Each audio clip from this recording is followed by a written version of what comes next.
Good morning from the Hawaiian Eye Conference on the Big Island of Hawaii.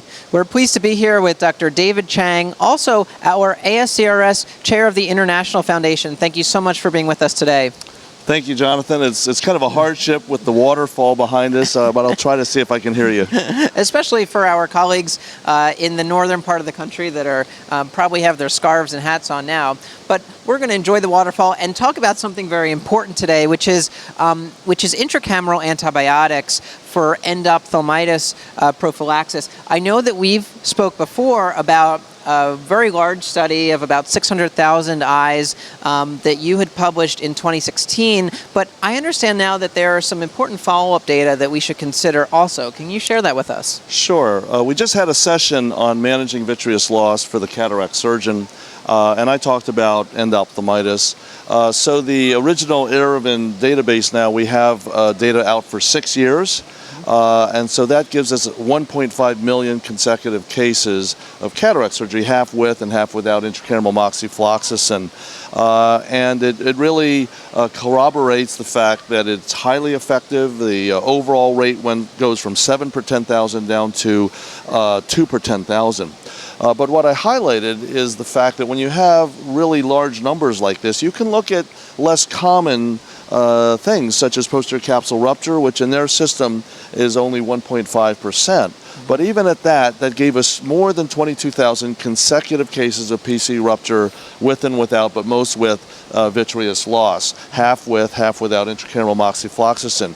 So what's interesting is if you take the group that didn't get antibiotic, their rate goes from 6 per 10,000 to 44 per 10,000, comparing an uncomplicated to a complicated case. So that's more than a 7-fold increase in the rate of infectious endophthalmitis.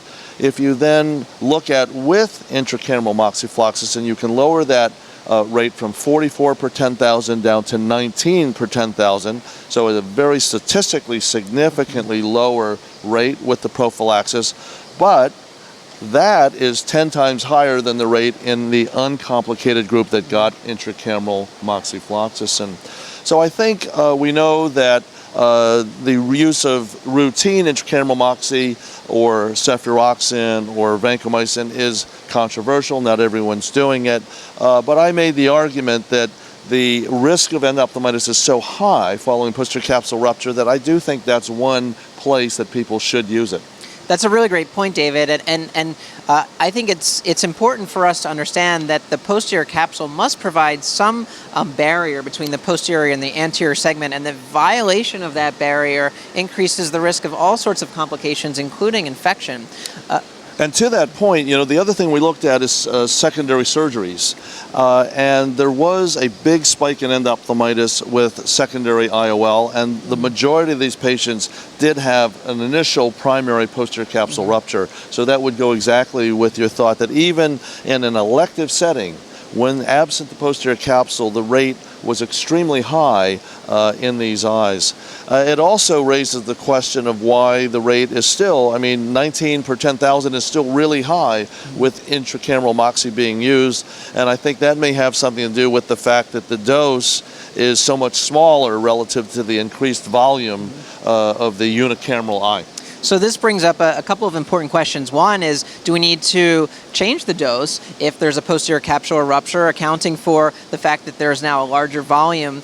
And as well, I want to add another question into that about the logistics of this process overall. We know that there has been some hesitation on the basis of U.S. surgeons in using intracameral antibiotics simply because there's no FDA-approved product available. So do you foresee that we may facilitate an FDA-approved product in the future?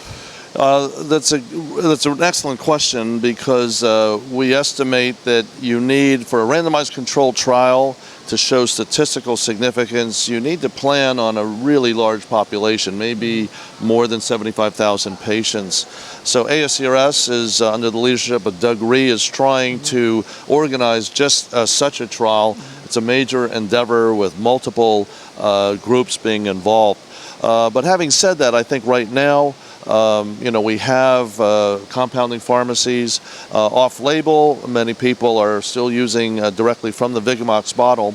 and that dose pretty much approximates that of the Oramox, the branded drug that's approved in India.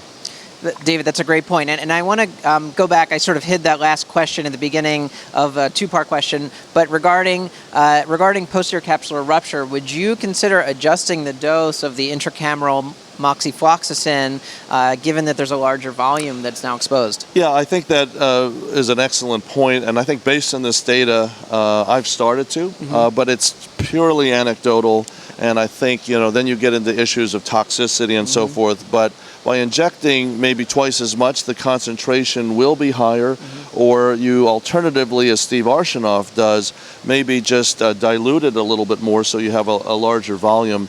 But I think you do need a higher concentration for the expanded unicameral chamber. Well, David, this has been such an exciting discussion for us about posterior capsular rupture and the importance of intracameral antibiotics. Thank you so much for sharing your expertise this morning. Absolutely, and it looks like it's about to start snowing, so I'm glad we squeezed this interview in. Thanks, David. Take care.